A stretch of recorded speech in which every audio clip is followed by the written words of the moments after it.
Good morning, it's the Atheist Guard here. I'm doing another one of these questions for atheist things. You gotta excuse me, I haven't had much sleep. This is my turnaround day where I go from being off to working my night shift. So I've had like maybe 4 or 5 hours of sleep prior to this shift, so I'm pretty much beat. Nonetheless, I'm bored, so I decided to do another one of these questions for atheist things. I haven't posted in a while, so I figured this would be a good place to start to get back onto things. So I can't even use my words right. Hopefully this video won't completely suck, and I'll be able to keep my thoughts straight. In any case, let's see what this guy has. I like the fact that his intro starts off kind of like mine, saying he hasn't done anything in a while, and his quality is also remarkably poor, very similar to my videos. So, I can kind of respect him for that. But let's see how his questions go. It only looks like a 4-minute video, so that's actually kind of impressive. A lot of these were like 30 questions for atheists. Screw that. I am not doing 30 questions. Let me see what this guy's got.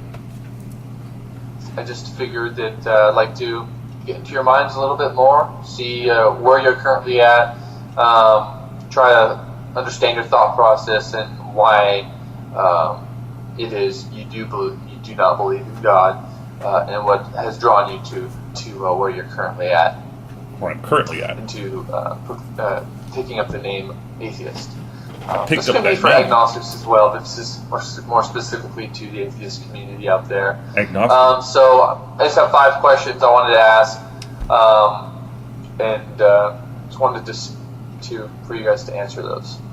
Anyway, the first question is why are you an atheist? I'm sure that you guys have put a lot of thought, energy, and thinking behind why you do not believe in God. That's pretty much the why answer. You reject the belief in God. So I'm just kind of curious as to how you came about that conclusion. You don't have to give me a whole life story or anything like that, but I'm just kind of curious on that. So you can make a Okay. Why am I an atheist? Because I put a lot of thought into this. That's why I'm an atheist. I've examined the claims made by religions, specifically the one concerning whether or not a God exists, and I have not found evidence sufficient to warrant belief.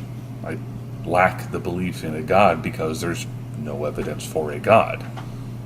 Just like I lack a belief in a planet the size of Jupiter outside Pluto's orbit because there's no evidence for a planet the size of Jupiter in our solar system outside Pluto's orbit. I'm not saying one doesn't exist. I'm just saying the evidence isn't compelling that one does exist. Same thing for God. Same thing for Loch Ness monsters and leprechauns. Now, I would go a step further and say that, like leprechauns, I would be comfortable saying no gods exist. Not that I believe that the claims haven't met their burden of proof, but that I think it's actually reasonable to say that they don't exist, in the same sense that I know leprechauns don't exist. Do I have to prove that leprechauns don't exist to lack a belief in them? Of course not. Do I have to prove that leprechauns exist if I make the statement that no leprechauns exist? Not really. It's the default position to not have a belief until it's justified by evidence. And when you're making an extraordinary claim like leprechauns or gods that are so outside of reality, it's pretty reasonable just to go ahead and presume that they don't exist. And if you want me to prove that they don't exist, I would look at all the various religions of the world, how none of them, through the eons, have been able to show evidence for their gods. And we have lots of records of gods being made up to explain natural phenomenon, to be that gap filler for knowledge that, when science came along, later figured out, oh, by the way, there is a natural explanation for that phenomenon, like lightning or thunder. These are all God things that we thought were gods until we figured out that they weren't. And so given the track record, it looks like any God that's proposed is more than likely not a real thing. And given the lack of evidence, I still don't have a reason to believe it. So at the minimum, I could be an agnostic atheist and just I don't believe in a God because there's no evidence for it. I don't claim to know for absolute certainty that there isn't one, but I see absolutely no reason to suspect that it's even possible that anything can exist outside of space and time. However you want to define it, I don't see any reason to even think that's remotely possible. I would appreciate a video. You don't have to make a video, it doesn't really matter. You can comment or not comment, doesn't really matter either, but it's really up to you. So if I don't comment or make a video, how does this guy know what the answers are? The second question would be, do you know much about the Christian God? I know this might sound kind of weird, in fact I know you guys don't believe in the Christian God. However, due to the fact you've done your research and you've studied thoroughly and the realities of life, you've come to the conclusion of where you're at, that you're an atheist. However, as we all know, Christians come to know God more, as you say, intimately or more closely through the Bible, which is the testimony of how God has showed and revealed himself throughout the centuries. Or so you think. How much do you know about God? Have you read the Bible front to back? Have you studied it thoroughly? The third. How much do I know anything about the Christian God? Nobody knows anything about the Christian God. They know what people have said about this supposed God, according to this book, the same book that he referenced. But nobody knows anything about the Christian God. I mean, if you know something, as Aaron Ra would say, you could show it. If you know it, you can show it. You know, if you don't have any way of showing that it's real, you don't know that it's real. If you can't demonstrate it, if you can't demonstrate it, then it's not real. It's not objectively real. It's just something in your head. And I, like a lot of people in this country, was a Christian. I was part of that whole belief system. I read the Bible front to back several times. And I even used to believe. But I believed because I was conditioned to believe from childhood, from a very, very young age. I was conditioned not to doubt, not to question, not to think about things from an honest perspective. Instead, I was conditioned, programmed, indoctrinated to have this one box in my brain where I'm not allowed to doubt what's inside that box. I can't use the same scientific processes or even just reasoning processes in general to analyze whether or not it's a good idea to believe in that thing. That thing had to be segregated from the rest of my rationale. And that's what indoctrination does to people. It programs them to not think. And when you got a book that directly tells you that a person who doubts is less worthy than a person who believes without doubt, as in the case of Thomas, or that the knowledge of this world is nothing compared to whatever this God has to say, it doesn't take much for you to realize that, wait a second, this seems entirely dishonest. Why would they not want you to examine the claims to see if they're true? Why wouldn't you want your believers to have a good basis for their belief that they can demonstrate to others objectively? It's because there isn't any objective basis for these claims. There just isn't.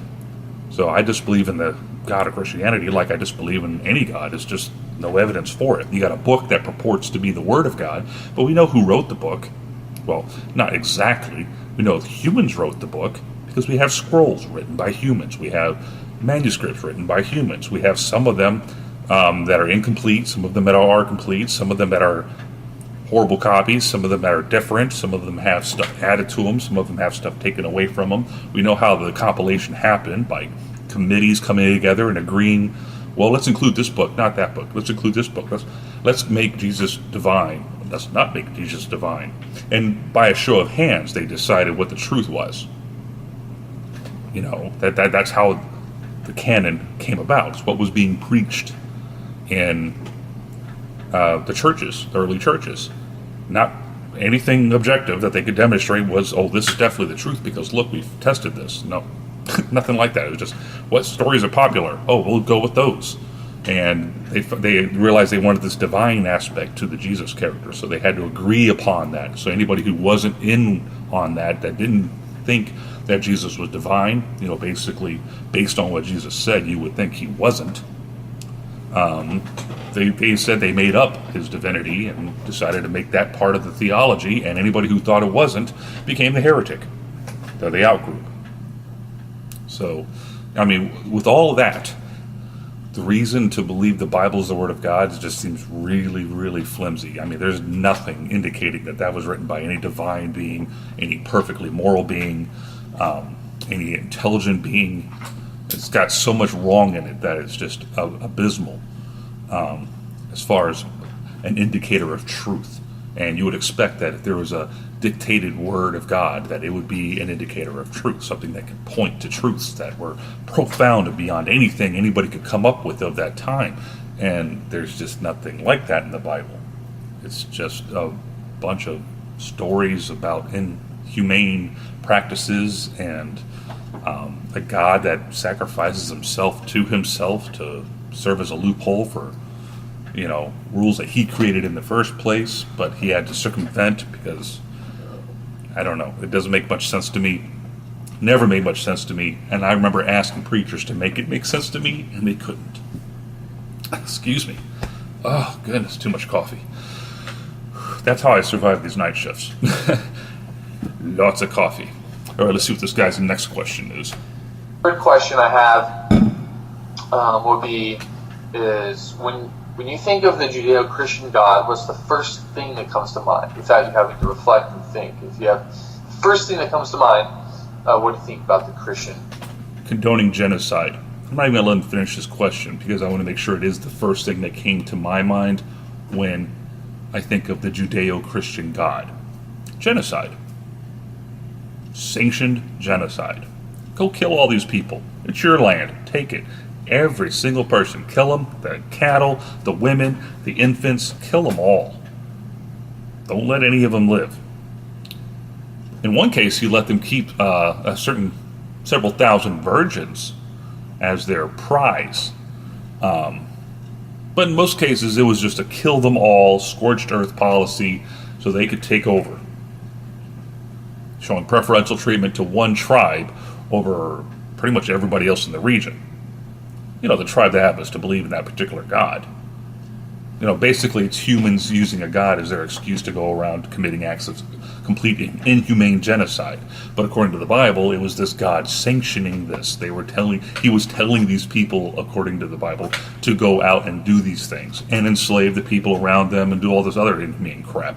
To go kill homosexuals, don't suffer a witch to live, all these other human things. But the main thing that comes to my mind when I think about the Judeo-Christian God is Old Testament, in the totally immoral God of the Old Testament that sanctioned genocide. He could give a revelation to the Israelites, but screw everybody else. We'll just kill them off. He couldn't give a revelation to everybody. He couldn't give everybody the, pillar of fire by night and the cloud by day and just demonstrate that he exists directly to them, give them manna from heaven. No, he just chose this one little group and had that group go around killing everybody.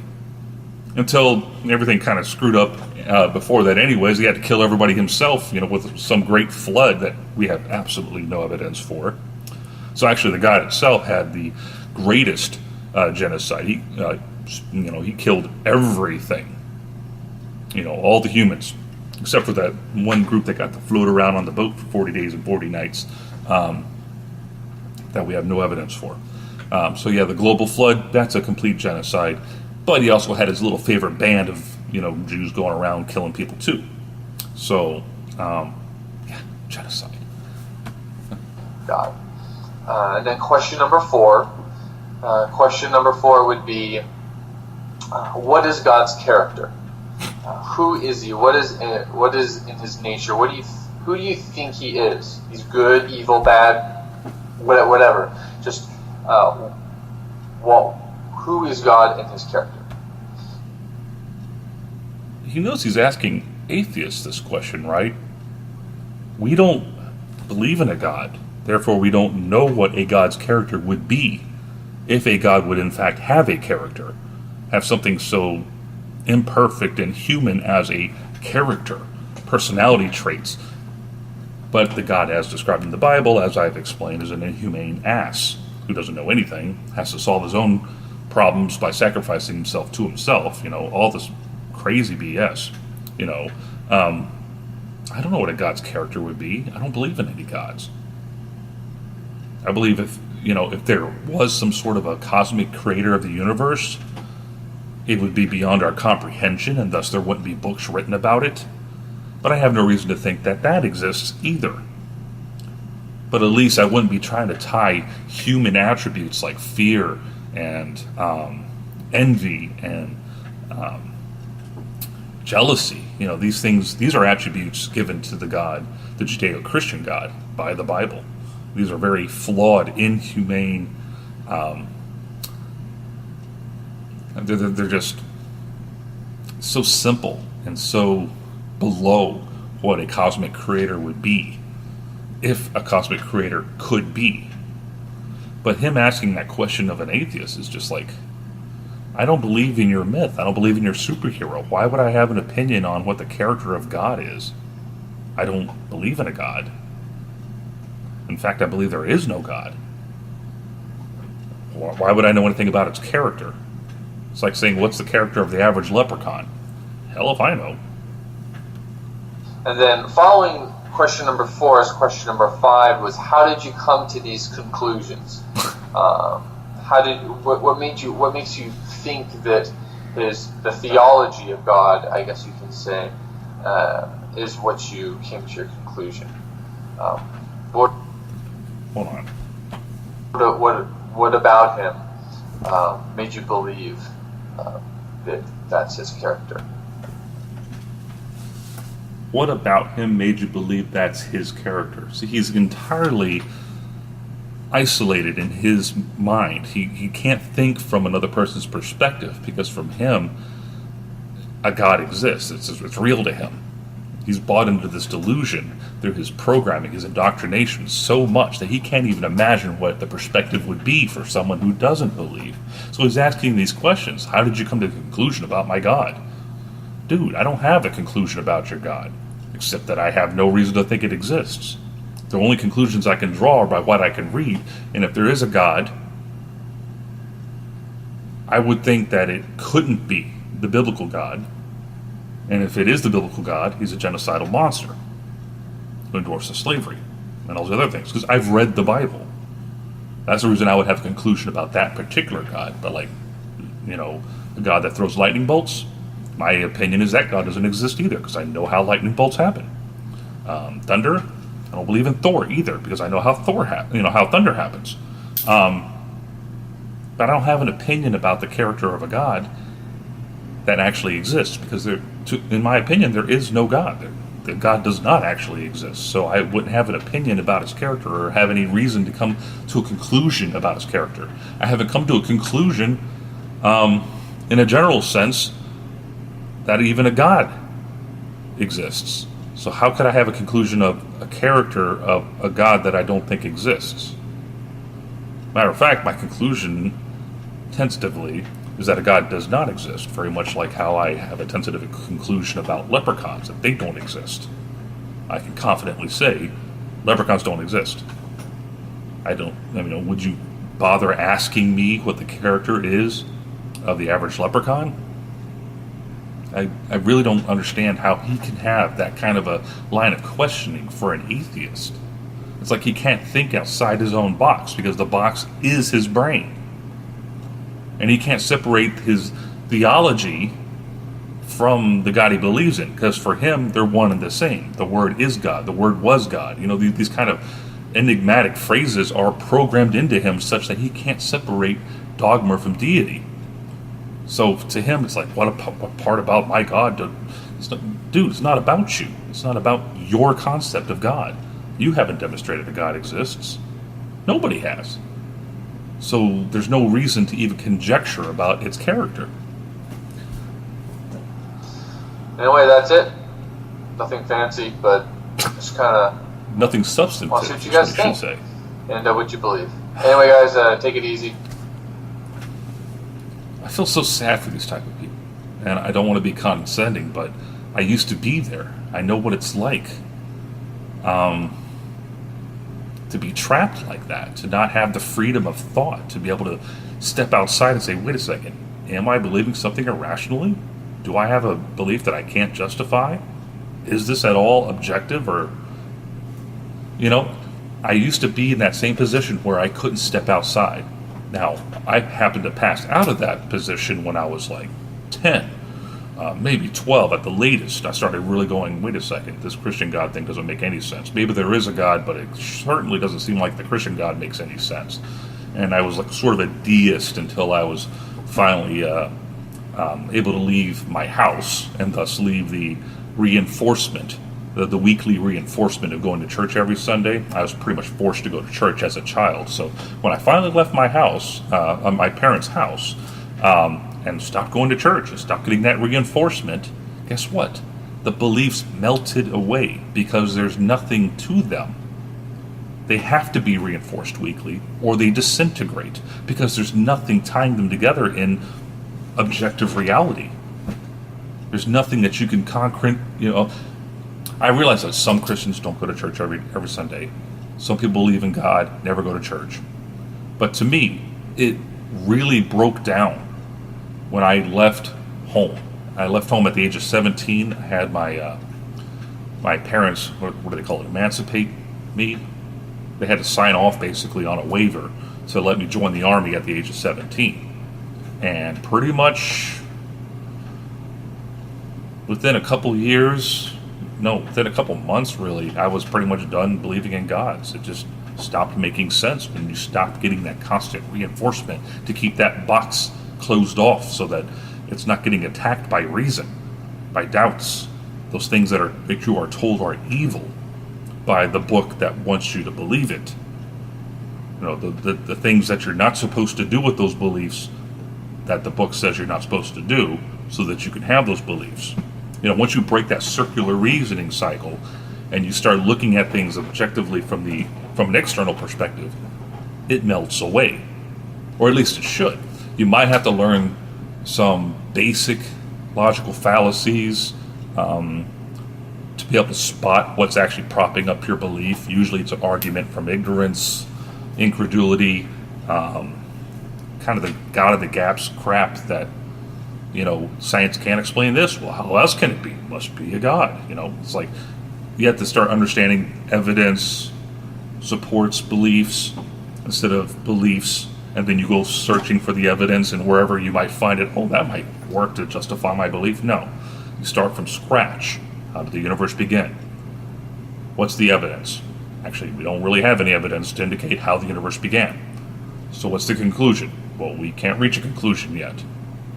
We may never be able to have a conclusion to that. For all we know, the universe didn't begin. It's just the Big Bang is the start of our current piece of universe that we inhabit, that we can perceive, and that there's some grander cosmos, this ultra universe that has always existed and will always exist. But that's infinite regress. We can't have infinite regress. Yeah, but you can have an infinite God, right? See, special pleading, that's another one you need to learn. Avoid that. You avoid fallacies. You don't use them to prop up beliefs. Once you start realizing that to be honest with yourself, to be honest with your beliefs, you have to avoid logical fallacies, you really start feeling foolish for having beliefs that are unreasonable.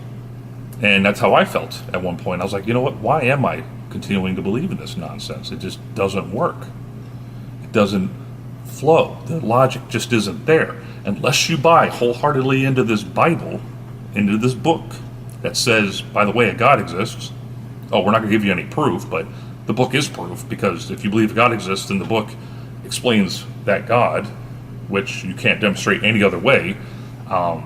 And just ignore all the stuff that the Bible got wrong. Don't worry about sprinkling blood on people to cure leprosy. None of that stuff actually works. Oh, wait a second, the Bible doesn't actually tell you that, does it? No, the Bible tells you that stuff does work. That you can do blood rituals to get rid of leprosy. That you can kill gay people because that's what God wants. As if there's something wrong with that. That witches actually exist and you have to kill them, when in fact witches don't exist. And you shouldn't kill anybody, even if they think they're a witch or call themselves a witch. I mean, once you start breaking down all the claims the Bible makes and say, wait a second, is that actually a fact? Is there anything really to worry about there? That I need to go out and kill people for God? Oh, wait a second, I'm not supposed to kill people for God anymore. That's Old Testament. Now we're in the New Testament, the New Covenant, where, basically slaves are to obey their masters, including the cruel ones. Oh, wait a second, that's not any better. Let me pick and choose some really good verses. Sermon of the Mount, yeah, that's a good one. Wait a second, Sermon of the Mount's kind of flawed too. Pay no thought for tomorrow, all that stuff. Planning ahead is pretty smart to do, so we'll ignore Jesus when he said that. Give your money to the poor, all your money to the poor. You don't need any material possessions whatsoever. Yeah, okay, that doesn't make much sense. We'll ignore that too. Prosperity gospel, after all. I mean, once you get done picking and choosing to form your own little religion, I would just say go and rip out all the pages that you don't want to follow, all that genocide stuff, and kill this person, kill that person, all that. Where the Ten Commandments are, the Old Testament, the Ten Commandments. Yeah, throw all that out, because after the Ten Commandments come the rest of them that pretty much everybody ignores. I mean, you're not avoiding wearing mixed fabrics, or, you're not going to stew a baby goat in its mother's milk. Oh, wait, that's the second version of the Ten Commandments. You're only going by the first 10 that were destroyed, but somehow got preserved in the Bible that says that they were destroyed. Don't worry about the contradictions. Just believe. You have to have faith. See, I'm not trying to make fun of you. I'm not trying to make fun of Christians. It's just I've been there, and now that I'm on the outside looking in, it seems so ludicrous and so... It boggles my mind how they can be so trapped in an age of reason, in an age of information, where things can be researched, where you can look at a Bible, like the Skeptic's Annotated Bible, where it doesn't try to talk you into everything, and it just says, look, here's the verses, here's what's wrong with those verses. Oh, you want to look up all the bad stuff? Here's a list of all the bad stuff. Instead of doing your typical Sunday thing, which is, oh, let's look at all the good stuff. All the good stuff. And then, of course, understand skepticism, and at the very foundation of it, there's really no need to evaluate Christianity at all, because no God has been demonstrated to exist. The God of Christianity, if it existed, would present us with evidence. There would be some evidence of an interactive God, of this personal God that answers prayers. But when we test prayers, they seem to work about the same rate of chance. So prayer doesn't really work any more than flipping a coin. See, what else is God supposed to do that we could potentially test? Really, that's about it. I mean, people transform their lives with or without religion, so that's not really a good tell. Besides the intercessory prayer, there really isn't much else you can test about this. And without test and verification, what are you believing in? Without evidence, why would you believe anything? See, I abandoned faith a long time ago. I'm an epistivist, more than I'm an atheist or anything else. That's pretty much, I'm an atheist as a result of being an epistivist, where I reject faith. Faith is a way to be wrong. You can use faith as a reason to believe anything. You can be a Muslim, you can be a Hindu, they all got faith. So if you can be wrong and use faith as your basis, and you can be right and use faith as your basis, then obviously faith is not a good mechanism for determining what's true. There's something better. It's called evidence. It's called objective evidence. It's called empirical evidence. And don't ask me why, what evidence would convince me, because I have no idea what evidence of a God would even look like, because no one has ever presented any. But that's just where I'm at. I mean, I'm in this position tentatively. I'm withholding belief until it can be justified. I haven't reached a conclusion, except in the sense that this is where I'm currently at. Now, if God shows up tomorrow, I'm going to believe in him. Hopefully it's not the Christian God, because that's an immoral monster. Super thug kind of, mob boss, creepy kind of God that looks at you while you masturbate and doesn't like it. The point is, those same feelings that you get in church are just interpretations that you're told to interpret a certain way. That's the Holy Spirit. That's what it feels like when the Holy Spirit's moving among you. If you all sing in unison, you get this feeling together. You ever been to a U2 concert? and sing along with everybody, you get the exact same feeling. It's the same sensations. It doesn't mean it's divine. It's just a sensation that everyone's sharing. But because you got a book that tells you to interpret it a certain way, you're then believing that it's divine, again, based upon the book that tells you that it's divine, because you already believe in the book, because the book tells you that it's believable. Break that circular reasoning pattern. Break out of it. Free your mind. The freedom is infinitely better than what you currently perceive as joy as a believer. I felt joy as a believer. It was very positive. It felt very good. But it feels a whole lot more profoundly better to be a free thinker, to be free of all that baggage, to not have to worry about hell and heaven and all this other craziness that nobody can demonstrate is even real, to not have to worry about the souls of my friends or anything like that, but instead worry about morality, worry about being a human towards other people, worry about our collective, unified goals as a society and improving upon that, forming a good foundational basis on well-being. Well-being is good enough to be moral. Having empathy is an attribute that lets us be moral. None of this has to be divine. None of this has to be a creation from above or something, whatever above means in that context. It makes a lot more sense. And in the end, life makes a lot more sense and has a lot more meaning because you're no longer looking forward to an infinite afterlife. You're saying, wow, I got my 70 years plus or minus, and I got to make the most of what I got here. I got to love who I love now because I'm not going to have eternity to love them later. If they die, I've lost it. So I need to make amends now with them, not saying I'm sorry to a God so that I can get into his happy land and avoid his punishment that he created. It makes life infinitely, by definition, infinitely more worth living, more valuable. When you're an atheist and you realize that this is the only life you're guaranteed to have, and that you don't have this infinite afterlife to look forward to, life is infinitely more meaningful because this is all I got. This is where I make my stand. This is where I have to convey messages, where I have to tell people I love them and make sure they know I love them through my actions and make amends to those I've wronged and fix things that I broke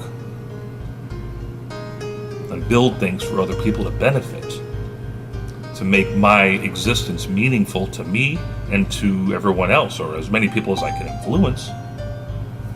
That makes life meaningful, is that meaning that you get from realizing this is the only life you're guaranteed to have. Everything else is an illusion perpetuated by this comforting belief that death isn't the end. Death doesn't scare me. Death is the end. As far as I can tell, everything that is me ceases to exist when I die. So now is what's important. My immediate future is what's important. My extended future is what's important. I'm planning stages of my life so that I can have a meaningful life. Because this isn't a place to wipe your feet before you go on to the magical happy realm. It's not all cookies and rainbows after you're dead. After you're dead, you simply stop existing. So if you're going to do anything significant, do it. And for a theist, I would think the most significant thing you can do is demonstrate your God exists. And like all the atheists before me and that will come after me, I'm still waiting.